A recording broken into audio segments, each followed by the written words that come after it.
Hola a todos, sean bienvenidos a mi canal. El día de hoy les traigo la vida de Luis XIII de Francia, un rey que fue llamado el Justo, además fue el padre del rey Luis XIV y de Felipe de Orleans.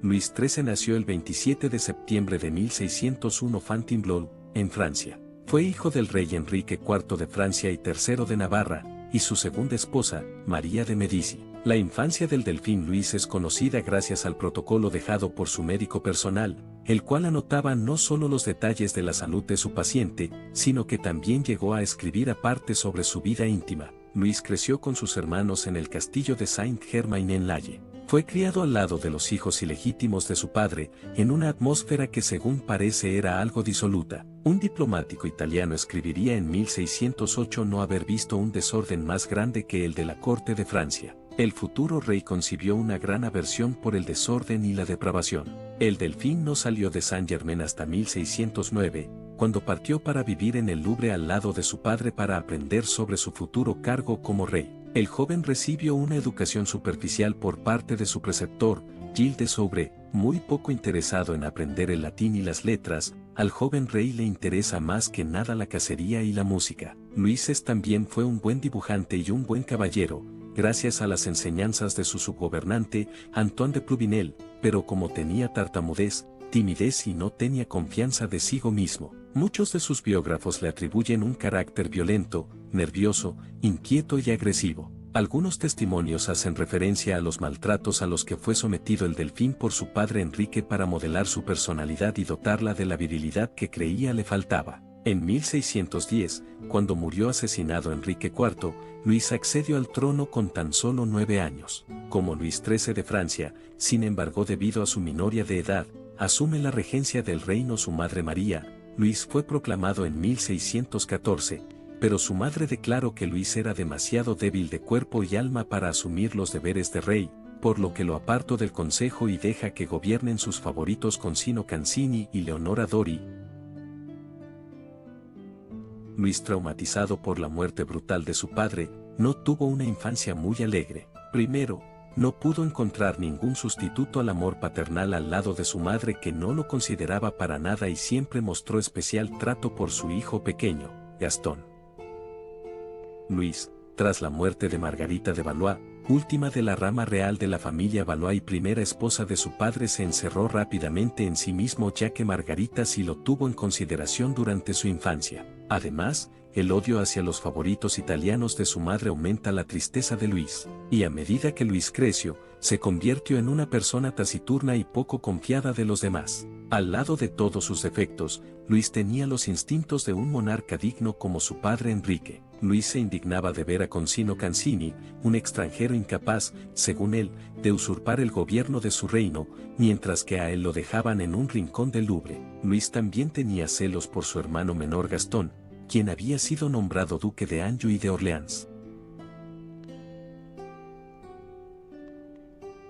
La regencia de María de Medici fue catastrófica. La pésima gestión de los asuntos por parte de la reina hizo que se crearan problemas en Francia y provocara en el pequeño Luis un gran sentimiento de amargura. En el año 1615, María de Medici casó a su hijo con Ana de Austria, infante de España, el 21 de noviembre en la ciudad de Burdeos. Para Luis no es más que otra humillación, pues según el recuerdo de su padre, Luis vio en Ana una simple española y por lo tanto una enemiga. El rey, que solo tenía 14 años, no consumó su matrimonio y hubo que esperar 4 años para que el rey, empujado por el duque de Luynes, comparta sus aposentos con la reina. Se sabe que la primera noche de la pareja fue terrible, y pasaron los siguientes años algo distanciados. Gracias a un golpe de fuerza, el 24 de abril de 1617 Luis accedió al poder, ordenando la muerte del favorito de su madre, Concino Cancini. Luis también hizo exiliar a su madre a Blois con el fin de poder ocupar el trono.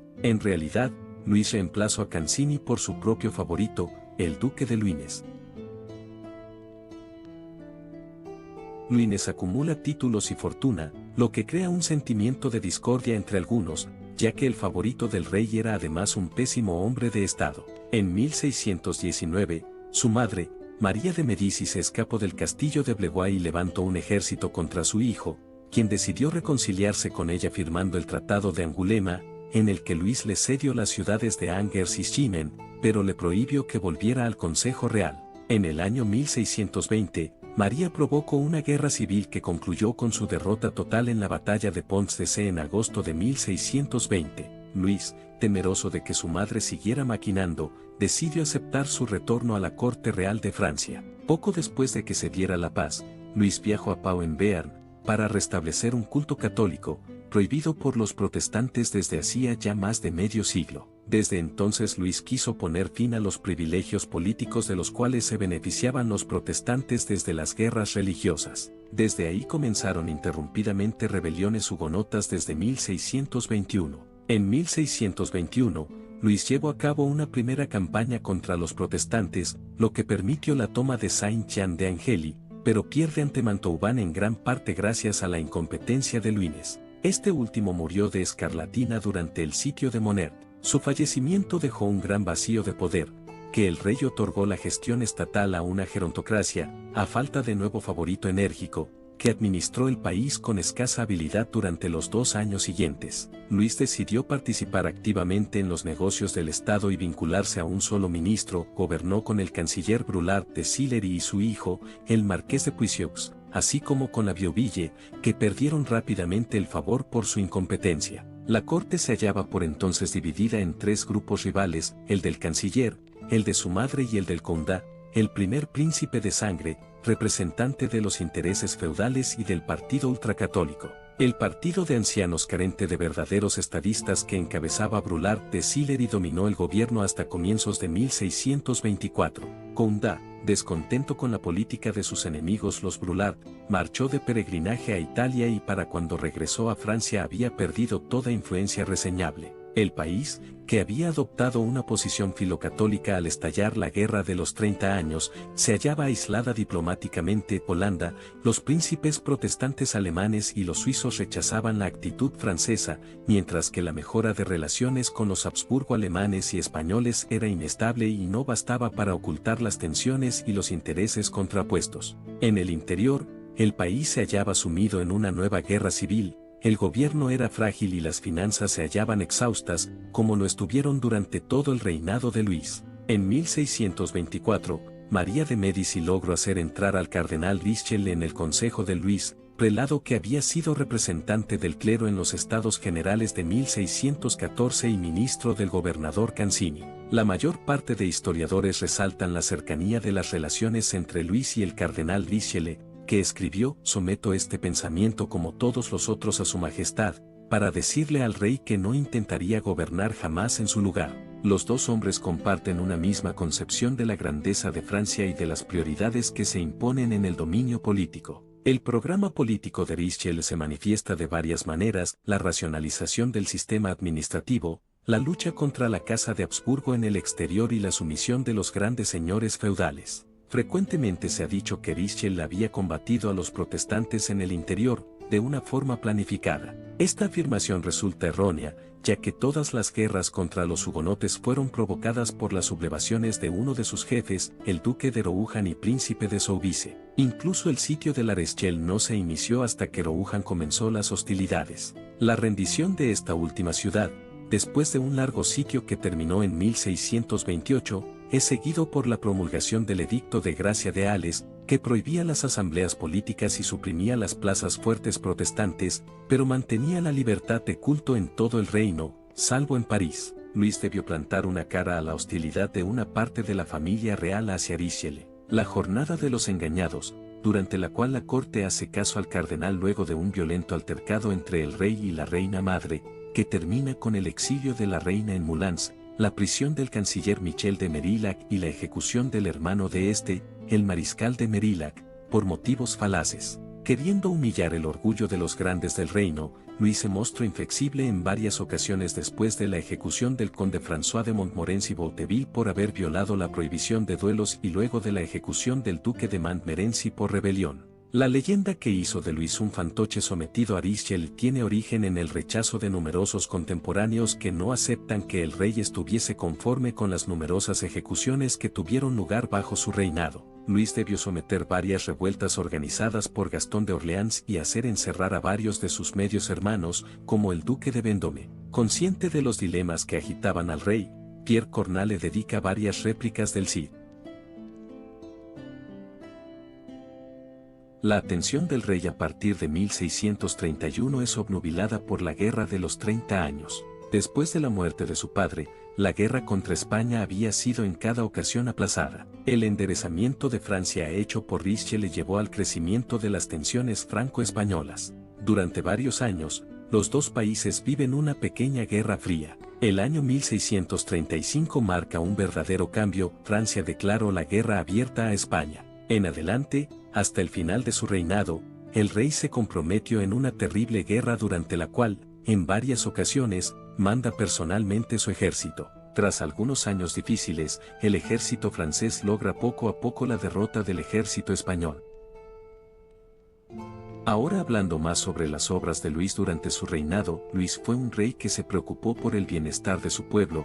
Fue él quien impuso la obligación de los obispos a dar una remuneración a los oficiales del culto. También ayudó a San Vicente de Paul a fundar una congregación religiosa en la que se buscaba ayudar a los más pobres y le confirió el título de limosnero real. Terminó la construcción del puente Nud, hizo cavar el canal de Brayer y creó la primera oficina de censo de desempleados e inválidos. Permitió también el retorno de las escuelas de los jesuitas de Clermont en París, escuelas que fueron abiertas a los hijos de los burgueses. Fue Luis quien creó el cuerpo de intendents, quienes reemplazaron a los baillios y senescales en la administración del territorio. También bajo su reino se acuña el primer Luis de Oro. Las dificultades encontradas en 1638, así como su temperamento piadoso, lo llevaron a poner a Francia bajo la protección de la Virgen María. También redacta con su confesor, el padre Nicolás Caussin, un libro de rezos. Sobre el plan territorial, Francia se extiende considerablemente bajo su reino. El reino de Navarra fue incorporado a la corona,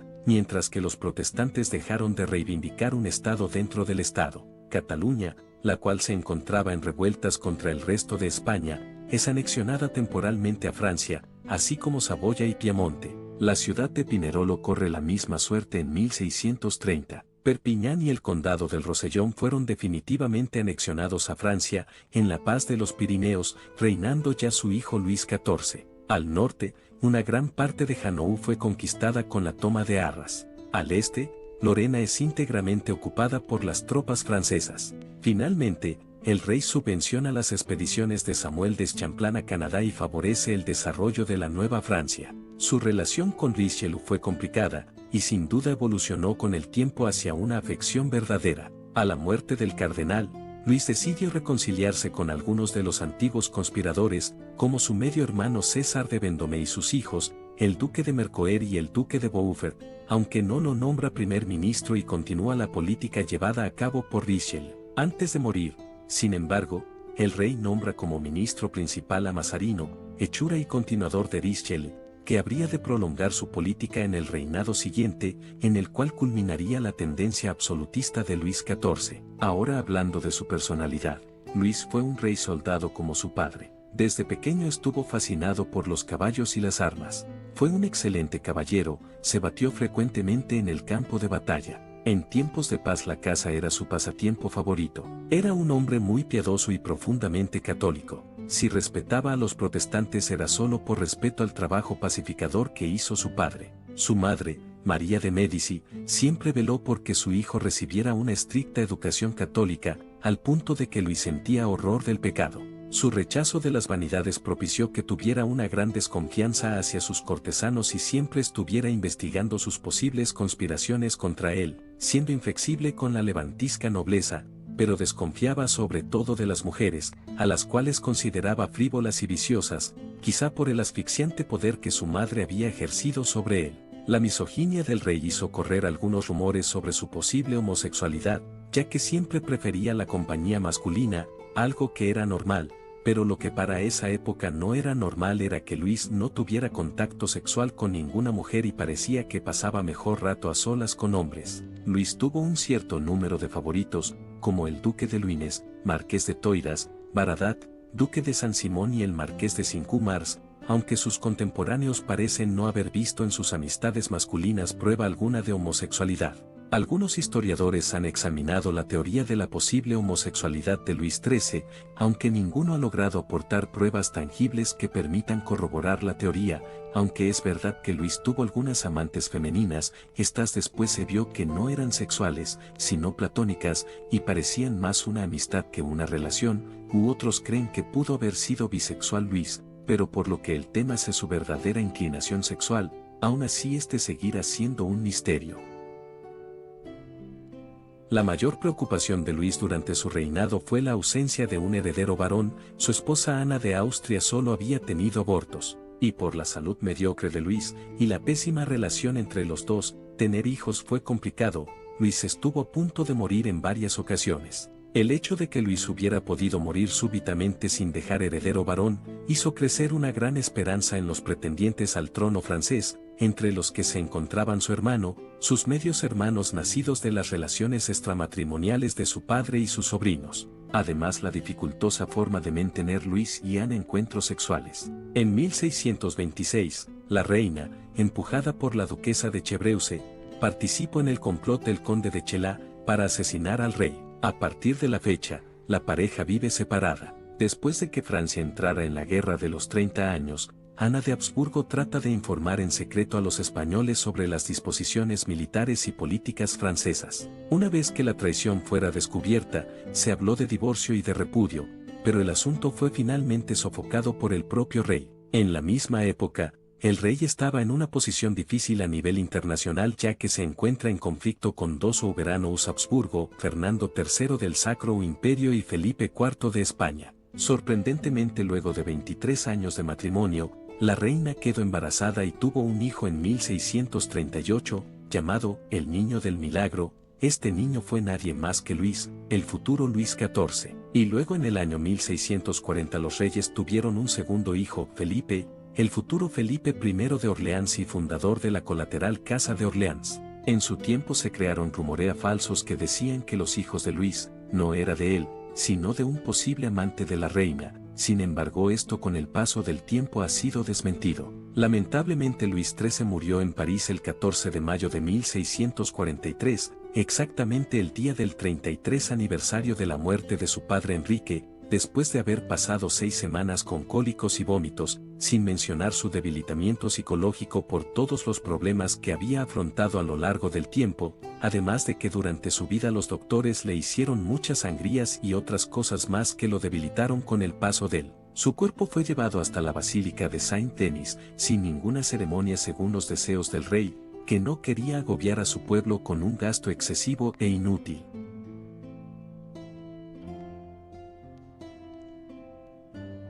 Luis fue un rey que estuvo cerca de traer ideas absolutistas a Francia, lo cual aunque no hizo, estuvo cerca. También se ve que su reinado fue turbulento, y que hubo que gastar mucho dinero. Cabe también mencionar que la gente no estaba contenta con la subida de impuestos, por lo que en una parte esto fue una de las tantas semillas que provocaron la Revolución Francesa. Aún así, Luis fue un rey que, a diferencia de algunos monarcas, que fue más considerado con su pueblo, aunque como dije, tuvo sus altas y bajas, aunque también su vida es algo triste por todo lo que tuvo que pasar.